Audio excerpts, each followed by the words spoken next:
No hace falta que les diga que a pesar de que estamos hablando de unas 3 horas por día y que va a ser de lunes a viernes, lo cierto es que este seminario de teología contemporánea forzosamente va a ser un vuelo de pájaro. Vamos a realizar un vuelo de pájaro, vamos a intentar acercarnos sobre todo a algunas cuestiones más importantes y yo procuraré dejar un tiempo al final para que podamos dedicar a preguntas y podamos afinar más las cuestiones, podamos resolver dudas, podamos ampliar aquellas cuestiones que a ustedes les parecen interesantes. Las 2 primeras exposiciones que vamos a tener, o las 2 primeras series de exposiciones que vamos a tener, tanto hoy como mañana, están dedicadas al ataque a la Biblia. Y van a ver ustedes que en buena medida lo que iremos desarrollando después en los días sucesivos tiene mucho sentido si empezamos con esa línea de ataque a la Biblia que comienza fundamentalmente a partir del siglo XIX. Y que cuestiona totalmente que la Biblia sea inerrante, cuestiona la inerrancia de la Biblia, la idea de que efectivamente la Biblia esté exenta de errores y por lo tanto si no está libre de errores y no es inerrante, difícilmente puede ser la palabra de Dios. Y esto es algo que vamos a ir viendo repetido en los próximos días. Por supuesto, la primera parte de la Biblia que se vio sujeta a este tipo de ataques fue precisamente el Antiguo Testamento. Era mucho más fácil y levantaba menos reacciones sentimentales en contra atacar el contenido del Antiguo Testamento que atacar, por ejemplo, los Evangelios o el resto del Nuevo Testamento. Y ese ataque, además, contra el Antiguo Testamento, en última instancia, por supuesto, acababa socavando, acababa debilitando la base del Nuevo. El Nuevo no es algo independiente del Antiguo. El Nuevo Testamento se basa en el cumplimiento y la consumación del Antiguo. Si el Antiguo es un conjunto de mentiras, desde la primera página hasta la última, obviamente el Nuevo Testamento más tarde o más temprano tenemos que llegar a la conclusión de que tampoco se sostiene en pie. De la misma manera que si en un edificio de 2 plantas destruimos la primera planta, pues la segunda planta no va a quedar flotando en el aire, sino que la segunda planta más tarde o más temprano se desplomará. En este sentido, y esto es bastante importante, esa visión negativa que afirma que por supuesto hay errores y hay falsedades históricas en el Antiguo Testamento, es una visión que ha entrado de pleno, por ejemplo, ya en los seminarios católicos. Las tesis que voy a exponer sobre el Antiguo Testamento esta noche es lo que se enseña en cualquier seminario católico, no en algún seminario católico, sino en todos, en términos generales, en las cátedras de Antiguo Testamento, y ha entrado también en no pocos de los seminarios protestantes, incluso en ediciones de estudio protestantes de la Biblia. Por ejemplo, la edición que tengo aquí, que es una edición del Dios habla hoy, de las sociedades bíblicas, la edición de estudio además contiene todas las afirmaciones, desde luego que vamos a ver esta noche y algunas más que no vamos a ver esta noche. Entre ellas las que niegan que el Pentateuco sea obra de Moisés, que Isaías lo escribiera Isaías o que Daniel tenga nada que ver con un personaje que se llama Daniel, que son prácticamente los 3 bloques que vamos a examinar esta noche. Vamos a comenzar con el Pentateuco porque es enormemente importante. El Pentateuco o la Torá son los 5 primeros libros del Antiguo Testamento, son los 5 primeros libros de la Biblia y en realidad quien escribiera esa Torá de alguna forma sustenta todas las afirmaciones de la Biblia hasta llegar al último versículo del libro de Apocalipsis. Desde luego, la Torá, el propio Pentateuco, sostiene que fue Moisés el que lo escribió. Si me acompañan ustedes, por ejemplo, a Éxodo capítulo 17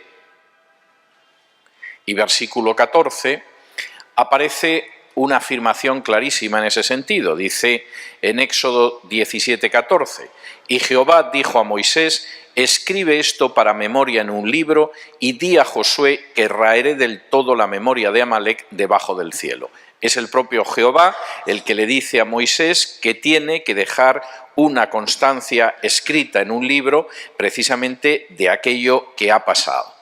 Si me acompañan en el mismo libro de Éxodo, al capítulo 24, en el versículo 4, de nuevo se contiene la afirmación clara de que la Torá es obra de la escritura de Moisés. Dice en Éxodo 24:4.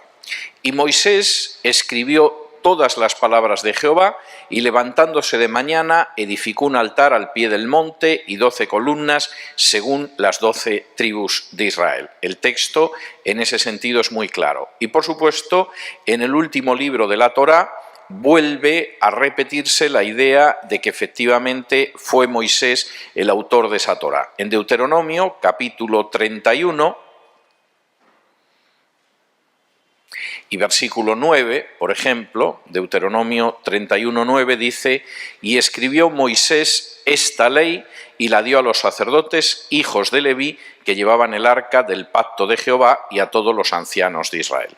De hecho, el testimonio de la propia Torá en cuanto a su autoría es que la autoría es de Moisés y que Moisés la escribió siguiendo las órdenes de Dios. La única excepción sería el último capítulo de Deuteronomio, el capítulo 34, en el cual se narra la muerte de Moisés, que previsiblemente escribió Josué. Pero el testimonio de la propia Torá es que el autor es Moisés. Ese testimonio de la Torá es repetido en el resto del Antiguo Testamento. No hay nada en el Nuevo Testamento que lo contradiga. Por ejemplo, en el libro de Josué, capítulo 1, y versículos del 7 en adelante, dice lo siguiente. Josué 1, del 7 en adelante. Solamente esfuérzate y sé muy valiente para cuidar de hacer conforme a toda la ley que mi siervo Moisés te mandó. No te apartes de ella ni a diestra ni a siniestra, para que seas prosperado en todas las cosas que emprendas.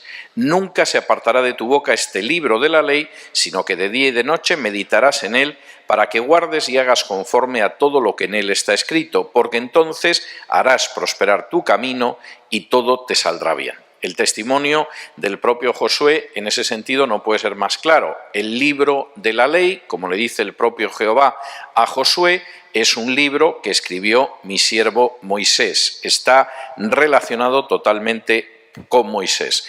Esa misma idea de que el autor de la Torá es Moisés, quien la ha puesto por escrito es Moisés, vuelve a aparecer, por ejemplo, durante el periodo de los jueces. Si me acompañan al libro de los jueces, capítulo 3, y versículo 4, de nuevo se insiste en esa idea fundamental. Y dice así en Jueces 3, capítulo 4. Y fueron para probar con ellos a Israel, para saber si obedecerían a los mandamientos de Jehová que él había dado a sus padres por mano de Moisés. Es decir, el testimonio es un testimonio absolutamente claro. En el periodo de los jueces, por supuesto, nadie cuestionaba, nadie ponía en duda, nadie negaba que esa ley, esos mandamientos que tenían que seguir, desde luego eran mandamientos que habían sido puestos por escrito por Moisés. Lo mismo encontramos en el periodo de la monarquía. Si me acompañan, por ejemplo, ustedes al primer libro de los Reyes, capítulo 2, estamos viendo solo algunos ejemplos para situarlos, no estamos siendo exhaustivos en cuanto a todas las citas que hay, pero solo para que vayan viendo esos ejemplos en distintos periodos históricos. Si me acompañan al primer libro de los Reyes, capítulo 2, y versículos del 1 en adelante, precisamente cuando en un momento determinado David está pasando la corona a su hijo Salomón, dice así: llegaron los días en que David había de morir y ordenó a Salomón su hijo diciendo: yo sigo el camino de todos en la tierra, esfuérzate y sé hombre. Guarda los preceptos de Jehová tu Dios, andando en sus caminos y observando sus estatutos y mandamientos, sus decretos y sus testimonios, de la manera que está escrito en la ley de Moisés, para que prosperes en todo lo que hagas y en todo aquello que emprendas. Como ven ustedes, prácticamente las palabras de David a su hijo Salomón son casi como las mismas palabras de Jehová a Josué cuando empieza la conquista de la tierra, y de nuevo señala que efectivamente quien ha escrito esos mandamientos, quien ha puesto por escrito esas palabras, esos mandatos que tienen que cumplirse, no es otro que Moisés. Esa visión, por supuesto, continúa después del exilio. Es decir, es algo que efectivamente se sigue repitiendo después del exilio. Si me acompañan, por ejemplo, ustedes al libro de Esdras, ya saben que Esdras y Nehemías son los dos grandes personajes del post-exilio del pueblo judío. El pueblo judío ha estado 70 años en la cautividad de Babilonia, volveremos luego en eso. Regresa al territorio de Tierra Santa y entonces, aparte de los 3 profetas posexílicos, los personajes más importantes son Esdras y Nehemías. Y dice así en el libro de Esdras, capítulo 6 y versículo 18. Y pusieron a los sacerdotes en sus turnos y a los levitas en sus clases para el servicio de Dios en Jerusalén, conforme a lo escrito en el libro de Moisés. Es decir, no hay la menor duda a lo largo de todo el Antiguo Testamento, sea en los 5 libros de Moisés, sea en el periodo de los jueces, sea durante la monarquía, sea al final del Antiguo Testamento, al regreso del exilio, de que el Pentateuco, la Torá, los 5 libros de Moisés, son efectivamente de Moisés. ¿Qué pensaba Jesús al respecto? Bueno, pues vamos a ir al Evangelio de Mateo, donde de nuevo el testimonio es enormemente claro. Si me acompañan ustedes al Evangelio de Mateo, capítulo 8,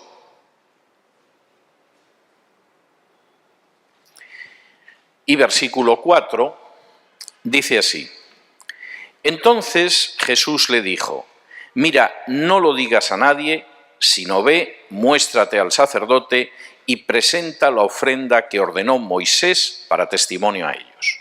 Y está haciendo una referencia a la ofrenda que tenían que ofrecer a los sacerdotes a aquellos israelitas que habían sido curados de la lepra, mandato que aparece precisamente en el libro de Levítico, capítulo 14. De modo que para Jesús no cabía ninguna duda de que efectivamente el autor de la Torá, aquel que había puesto por escrito los mandatos de Dios, era precisamente Moisés. Si me acompañan al Evangelio de Marcos, capítulo 7, de nuevo Jesús vuelve a repetir la enseñanza de que la ley de Moisés deriva de Moisés, no es una invención posterior. Dice así en Marcos capítulo 7 y versículo 10. Porque Moisés dijo: honra a tu padre y a tu madre, y el que maldiga al padre o a la madre muera irremisiblemente. La primera cita de honra a tu padre y a tu madre es del capítulo 20 del Éxodo, del Decálogo. La segunda cita que establece la muerte del que maldiga al padre o a la madre es del capítulo 5 de Deuteronomio, versículo 16. Para Jesús estaba más que claro que efectivamente la ley de Moisés derivaba de Moisés. Podríamos citar más pasajes, pero creo que estos son una muestra de ello. ¿Qué pensaban los primeros seguidores de Jesús? ¿Qué pensaban los apóstoles sobre la ley de Moisés? ¿Era la ley de Moisés o, por el contrario, era otra cosa? Pues si me acompañan ustedes al libro de los Hechos, capítulo 3, donde se recoge el discurso de Pedro en el pórtico de Salomón, Pedro pensaba lo mismo que Moisés, que Josué, que los jueces, que los reyes, que los profetas, que Esdras, que Nehemías y que el propio Jesús, lo cual por otro lado no debería de sorprendernos. En Hechos capítulo 3 y versículos 22 dice: ¿Por qué Moisés dijo a los padres: el Señor vuestro Dios os levantará profeta de entre vuestros hermanos como a mí? A él oiréis en todas las cosas que os hable. Y aquí él está citando concretamente del libro de Deuteronomio, capítulo 18 y versículos 15 y 16. La enseñanza de la Biblia, en ese sentido, es clarísima y va desde los primeros libros de la Biblia hasta, por supuesto, Jesús y los apóstoles, en el sentido de que el autor de la Torá, del Pentateuco, es Moisés. ¿Cuál es la enseñanza que, sin embargo, se opone a esto y niega esa posibilidad? Bueno, pues aparece, por ejemplo, recogida en esta Biblia de estudio de las sociedades bíblicas, aunque me consta que alguna de las sociedades bíblicas, como la Argentina, no la distribuye, cosa que dice mucho en su favor, porque efectivamente lo que pretende el texto es tremendo. Por ejemplo, en la introducción al Pentateuco, cito literalmente de esta versión de estudio de la Biblia, dice así: basados en estos y otros indicios, los estudiosos modernos de la Biblia, en su gran mayoría, consideran que el Pentateuco no fue escrito de una sola vez, sino que su redacción final se sitúa al término de una larga historia. Al comienzo de esa historia se destaca la figura de Moisés, el libertador y legislador de Israel, que marcó con sello indeleble el espíritu y la trayectoria histórica de su pueblo. Al final del proceso se encuentra el Pentateuco en su forma actual. Su redacción definitiva puede situarse con bastante certeza en tiempos de Esdras, siglo V a.C. Entre estos dos límites está el trabajo de los autores inspirados que recogieron, ordenaron y pusieron por escrito las narraciones y las colecciones de 65 leyes, muchas de las cuales se habían transmitido oralmente a través de los siglos.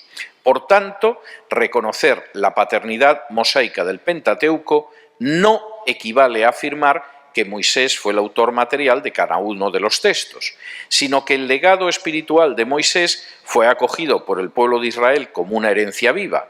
Esta herencia fue transmitida fielmente, pero también se fue ampliando y enriqueciendo a través de los siglos. Es decir, el Pentateuco no lo escribió Moisés. Por ahí andaba Moisés al inicio, pero hubo gente que fue añadiendo cosas, pretendiendo que además se debían a Moisés, y así, como 10 siglos después de Moisés, se terminó eso en el siglo V a.C., y ese es el Pentateuco que tenemos. Y, por supuesto, de esto tenemos que deducir no solamente que las afirmaciones que hay en Josué, en Reyes o en Esdras son falsas, porque ciertamente en el siglo V, hacía un milenio que Moisés había muerto, sino que incluso las afirmaciones de Jesús y de los apóstoles son equivocadas. Simplemente eran ignorantes que no se habían dado cuenta de que la Torá, de que el Pentateuco había sido escrito a lo largo de un periodo de varios siglos, por supuesto, mucho después de Moisés. ¿Cómo se llega de la enseñanza de la Biblia a una enseñanza sobre quién escribió la Torá que niega totalmente lo que dice la Biblia y que, por cierto, además es la enseñanza oficial en seminarios, en Biblias de estudio, etc.? Si ustedes en estos momentos examinan cualquier edición de una Biblia católica, da lo mismo que sea la Biblia de Jerusalén, la Nácar Colunga, la Biblia de Peregrino, etc., su interpretación de quién escribió el Pentateuco es exactamente esta: no lo escribió Moisés. No sabemos quién lo escribió, algo de Moisés puede que haya, pero se fue escribiendo a lo largo de los siglos hasta llegar hasta el siglo V. Bueno, en primer lugar, hay que señalar que esta tesis es una tesis muy reciente, porque no aparece hasta finales del siglo XIX. Es decir, hasta finales del siglo XIX a nadie se le pasaba por la cabeza negar que el Pentateuco, la Torá, había sido escrito por Moisés. Para terminarlo de arreglar, y esto es bastante lógico, se creía que solo había sido Moisés por varias razones. Primero, porque el texto de la Biblia dice que es Moisés. No dice que Moisés escribió algo y luego fueron añadiendo cosas y en el siglo V a.C. ya estaba terminado el Pentateuco. Eso es algo de lo que no aparece el menor vestigio en la Biblia. Esto es bastante claro. En segundo lugar, así lo creyó siempre el pueblo de Israel hasta Jesús. No hay ningún testimonio discordante poniendo en duda que la ley de Moisés efectivamente procede de Moisés. Pero es que además, para terminarlo de remachar, se da la circunstancia de que no existe un solo manuscrito que invalide eso. No ha llegado hasta nosotros ningún manuscrito de Génesis, de Éxodo, de Levítico, de Deuteronomio, donde falten una serie de capítulos y tengamos que suponer que luego esos capítulos se añadieron siglos después. Los manuscritos que tenemos de la Torá son manuscritos que reproducen el texto traducido que ustedes tienen en sus Biblias. ¿Cómo aparece esta tesis? A finales del siglo XIX, un alemán que se llamaba Julius Wellhausen, vamos a intentar escribir esto,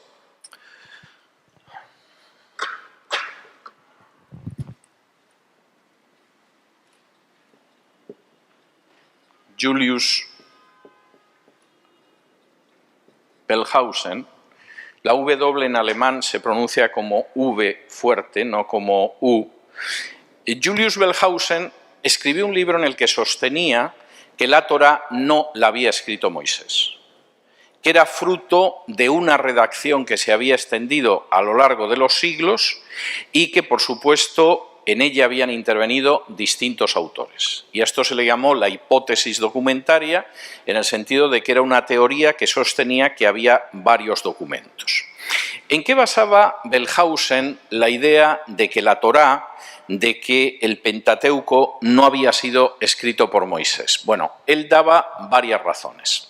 La primera de las razones que daba era que la escritura todavía no existía en la época de Moisés. Y puesto que la escritura no existía todavía en la época de Moisés, Moisés no había podido escribir la Torá.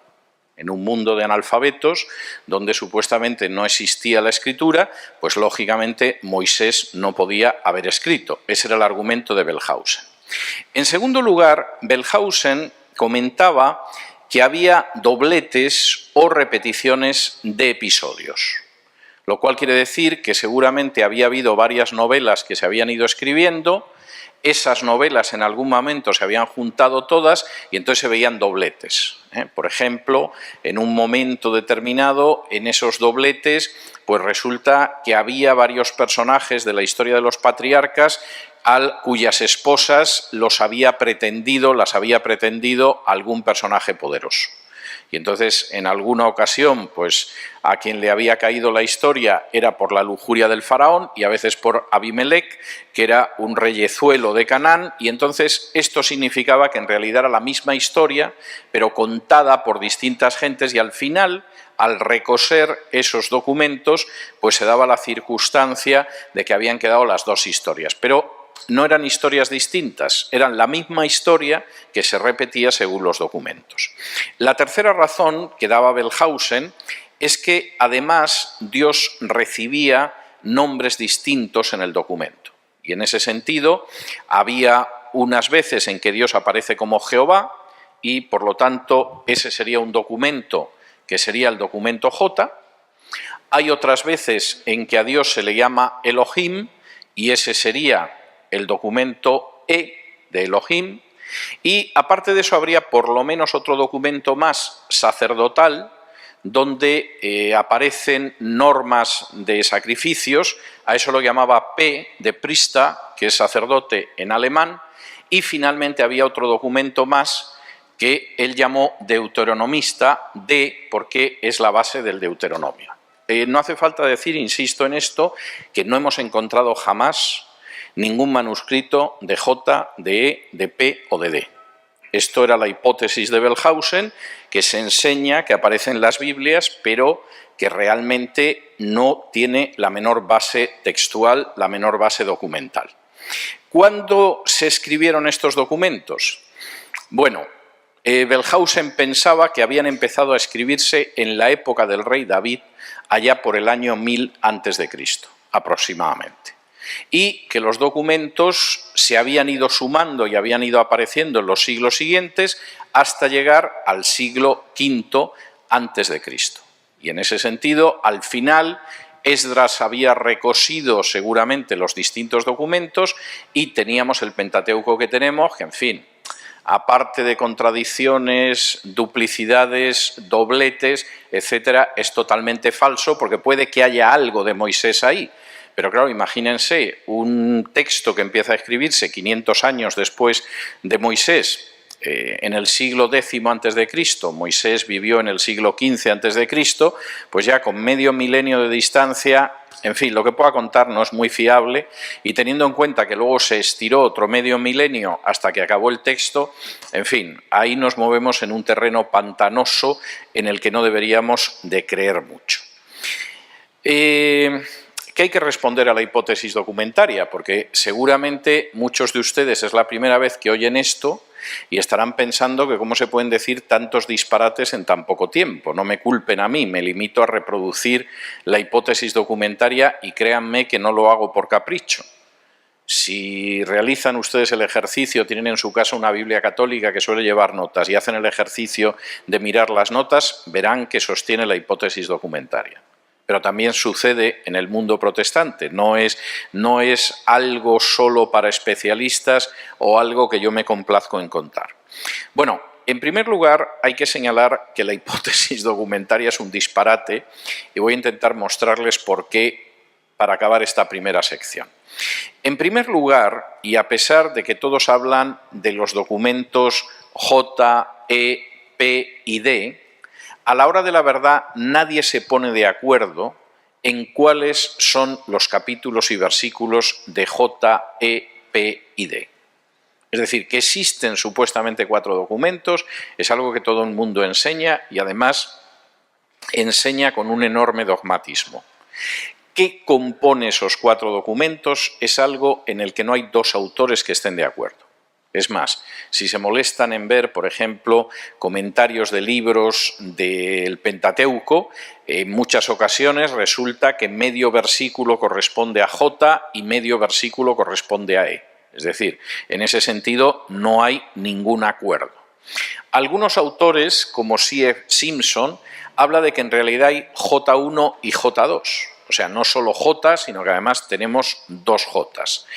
Pfeiffer, por ejemplo, sostenía que aparte de J, E, P y D, había otro documento S, que supuestamente serían las partes de la Torá que tenían que ver con Edom. Eisfeld hablaba de un 5.º documento, que era el documento L, con lo cual, como ustedes comprenderán, incluso lo que defienden la tesis, mucha armonía y mucha unidad de criterio no tienen. En ese sentido, verdaderamente, en fin, sí, estamos de acuerdo en negar que Moisés lo escribió, estamos de acuerdo en afirmar que es un proceso de siglos de redacción, que han intervenido no sabemos cuántas manos, pero la verdad es que nadie se pone de acuerdo en cuántas manos y hasta qué punto están esas manos. Prácticamente es imposible encontrar 2 autores que coincidan, lo cual hace que la hipótesis documentaria sea mucho menos seguro de lo que aparece en el Dios habla hoy o en cualquier Biblia católica. Segundo, la arqueología es despiadada con la hipótesis documentaria. El conocimiento que tenemos histórico y el conocimiento que tenemos arqueológico realmente hace absolutamente imposible aceptar la hipótesis documentaria. A finales del siglo XIX, que la arqueología casi estaba en mantillas, esto no se vería muy claro, pero la verdad es que lo que uno se encuentra con los descubrimientos arqueológicos desde inicios del siglo XX es muy claro. Por ejemplo, Wellhausen insistía en que en la época de Moisés no podía creerse en un solo Dios. Y de hecho, Wellhausen tenía una idea evolutiva de la religión. Es decir, el ser humano empieza creyendo en muchos dioses, cada vez los dioses son menos y llega un momento en que cree en un solo Dios. Y para la época de Moisés se supone que todavía no había llegado el tiempo de creer en un solo Dios. Esto es falso. Y es falso por varias razones. Primero, para la época de Moisés sí que había movimientos monoteístas y, por ejemplo, hubo un gran movimiento monoteísta en Egipto, que es el movimiento de Amenofis IV, de Akenatón, que algunos piensan que estuvo muy influido por el monoteísmo de Moisés, porque es algo posterior a Moisés, pero por supuesto que había corrientes monoteístas, era lo de menos. Pero ciertamente el monoteísmo no es algo que apareció en el siglo X a.C. No solo eso, una de las cosas que han descubierto los antropólogos y que llama muchísimo la atención porque es un descubrimiento ya del siglo XX, es que incluso los pueblos que son politeístas, pueblos primitivos en África, en Asia, etcétera, originalmente fueron monoteístas. Es decir, lo que nos ha ido enseñando la investigación antropológica es que seguramente lo primero que existió hace milenios fue un monoteísmo.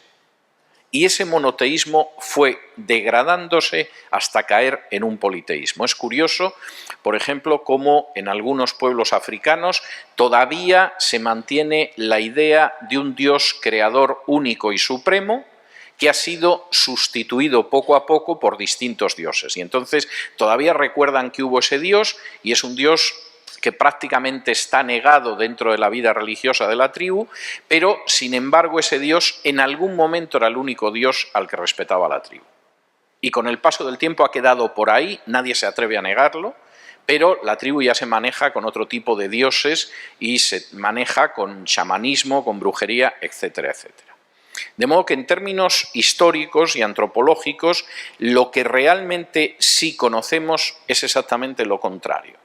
Y es el hecho de que el monoteísmo, por supuesto que había tenido algún brote en la época de Moisés y que además ha habido monoteísmos muy primitivos que se han ido abandonando pero que fueron anteriores al politeísmo, lo contrario de la visión evolutiva de la religión. Segundo, la arqueología ha confirmado tremendamente lo que aparece en el libro de la Torá, en los 5 libros de Moisés. No me puedo detener mucho en esto por razones que ustedes comprenderán de tiempo, pero voy a darles algunos ejemplos. Por ejemplo, la escritura existía mucho antes de Moisés.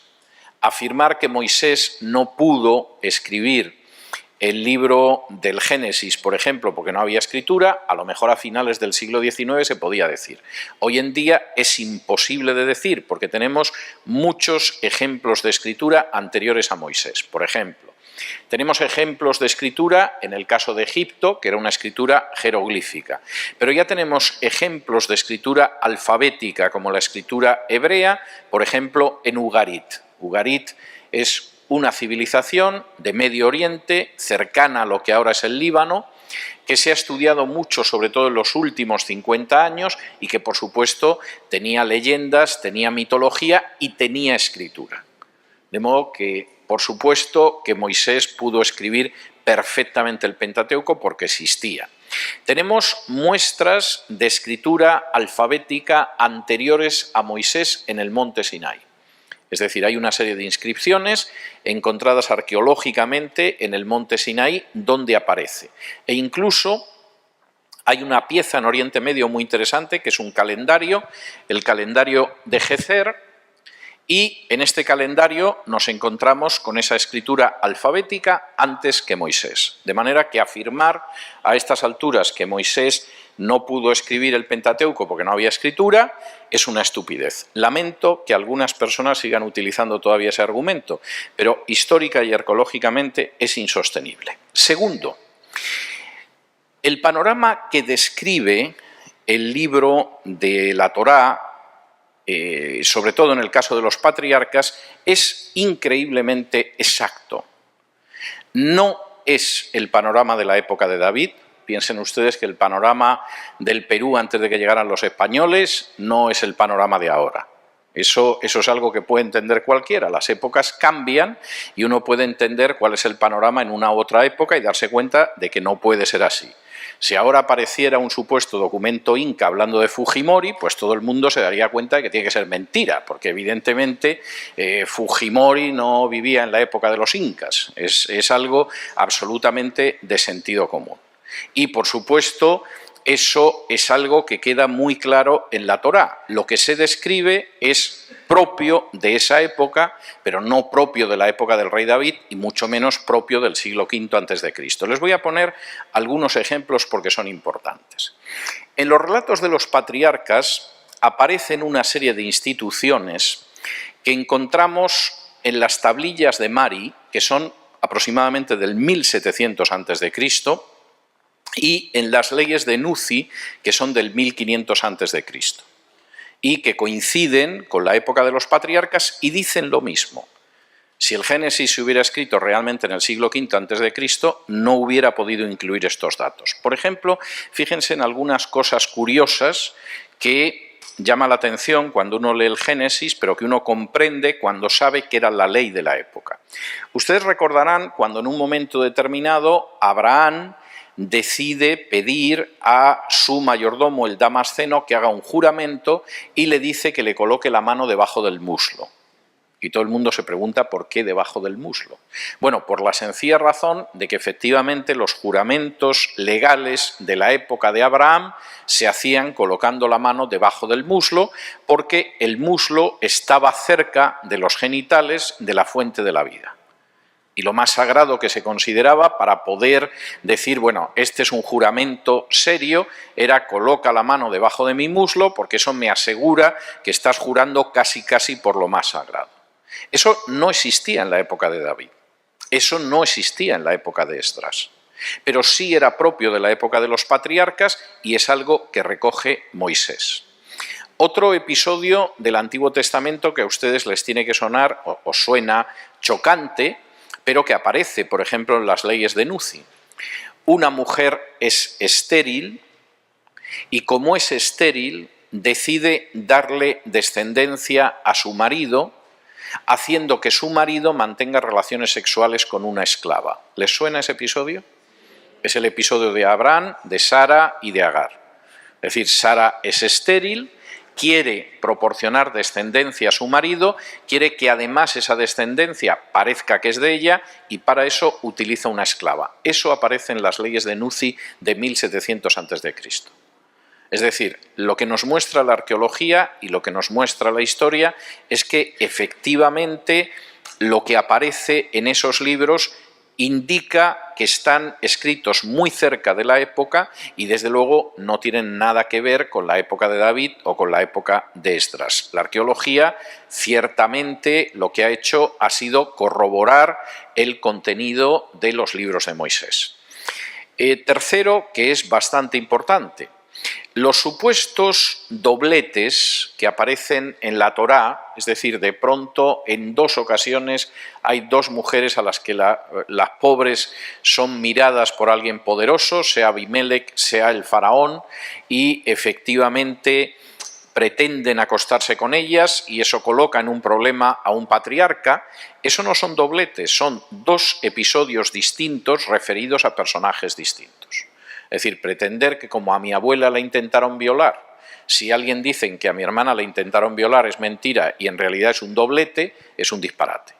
Y, lamentablemente, situaciones en las que alguien poderoso, fuera un rey o un jefe tribal, quisiera aprovecharse de una mujer, pues lamentablemente a lo largo de la historia se ha producido muchas veces y a nadie se le ocurriría decir que no, que pasó solo una y el resto son dobletes. No son historias distintas. Ese argumento para justificar que hay distintos documentos dentro de la Torá a mí siempre me ha parecido una estupidez, pero en cualquiera de los casos creo que no tiene ningún sentido. No solamente eso, incluso la idea de que los distintos nombres de Dios, se utilice Elohim o se utilice Yahvé o Jehová, implica distintos documentos, es algo enormemente grave.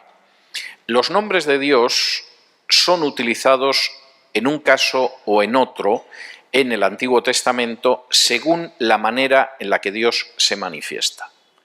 No me voy a poner a dar ahora una teología de los nombres de Dios en el Antiguo Testamento, aunque siento la tentación y por eso tengo que refrenarla, pero lejos de significar distintos documentos, lo que implica es distintas manifestaciones de Dios o distintas maneras de Dios de manifestarse. Y de hecho, si ustedes recuerdan, por ejemplo en Génesis, no solo aparece Elohim, no solo aparece Adonai, que es el Señor o Jehová, sino que aparecen otros nombres. Por ejemplo, aparece el Shaddai. El Shaddai es un nombre, el Todopoderoso, que aparece muchas veces en relación con Abraham. Aparece el Elión, etc. Aparece el Roi. Es decir, a lo largo de la Biblia hay una serie de nombres en hebreo que generalmente apuntan a funciones distintas del único Dios.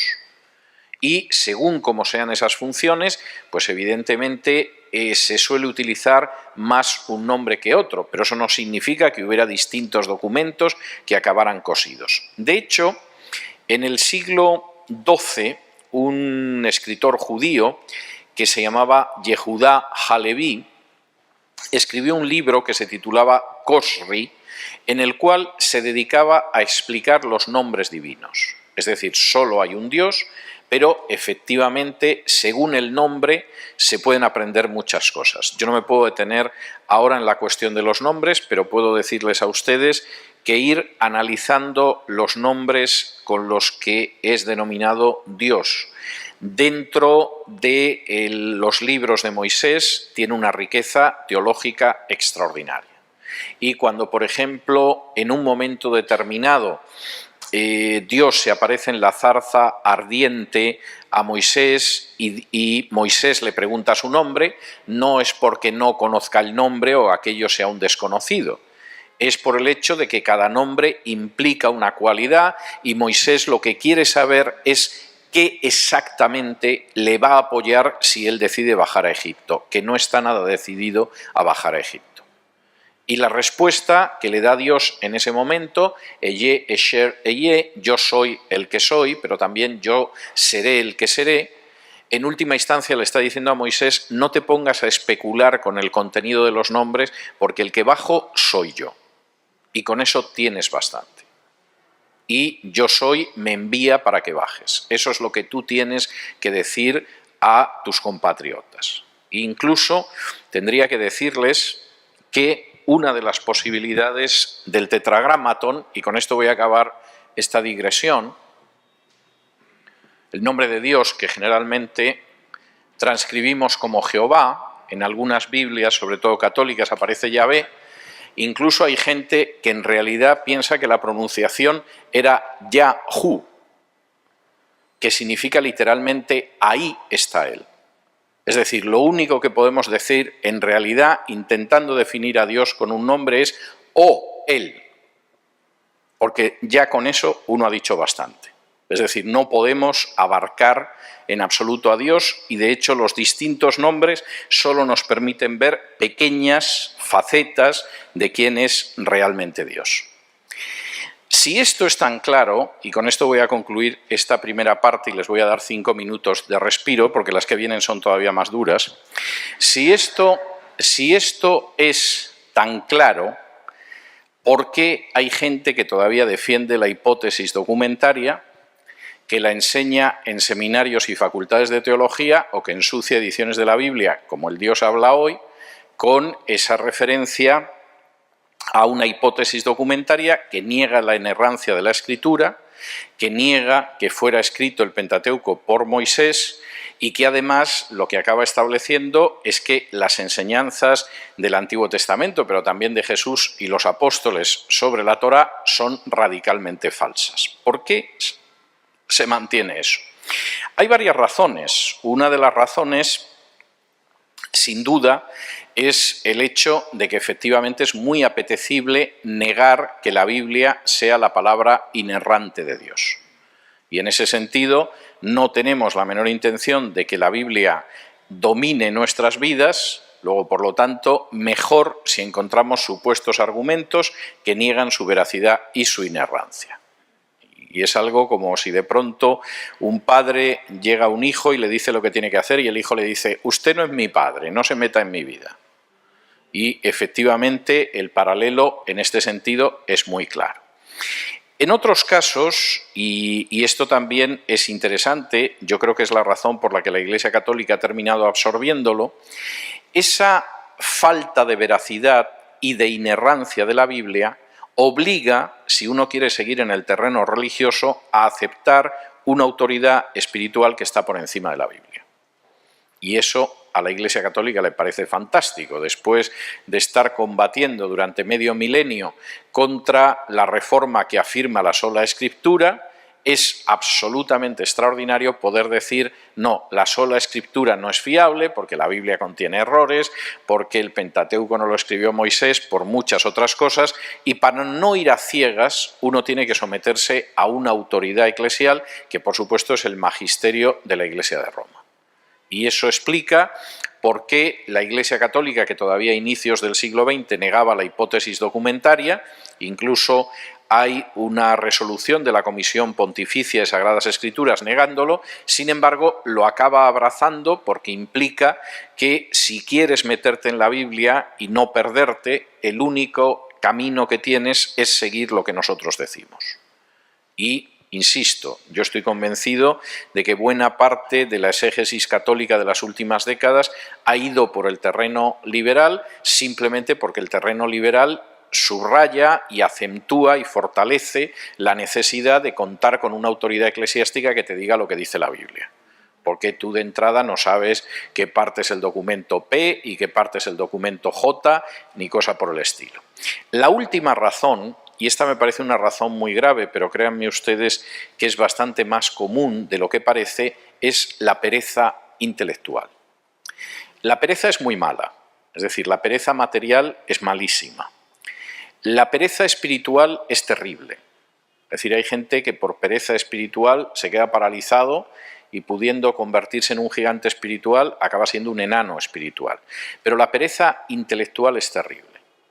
Y las universidades de todo el mundo están llenas de gente que se limitan a repetir lo que les enseñaron y que nunca se han puesto a comprobar si lo que les enseñaron era cierto.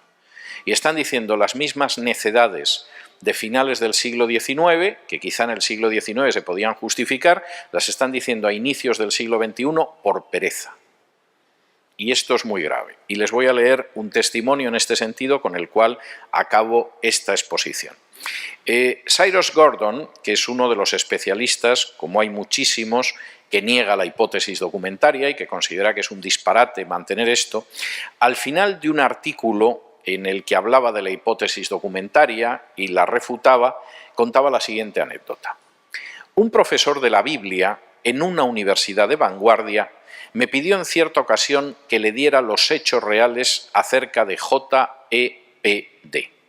Esencialmente le dije lo mismo que he escrito aquí. Me contestó entonces, lo que me ha dicho me ha convencido, pero seguiré enseñando el antiguo sistema. Cuando le pregunté el por qué, me respondió, porque lo que usted me ha contado implica que tendría que desaprender y además volver a estudiar y reflexionar. Me resulta más fácil continuar con el sistema aceptado de la alta crítica para el que contamos con libros de texto. La pereza intelectual es terrible. Yo espero que al menos en el curso de este seminario y durante las horas que nos quedan, no sé si se aburrirán mucho, pero espero que no incurran jamás en el pecado de la pereza intelectual. Muchísimas gracias. Cyrus Gordon. Lo menciono y además hay todo un capítulo dedicado al tema en mi libro Camino hacia la cultura. En mi libro Camino hacia la cultura hay un capítulo sobre la Torá y al final del capítulo le dedico varias páginas a la hipótesis documentaria.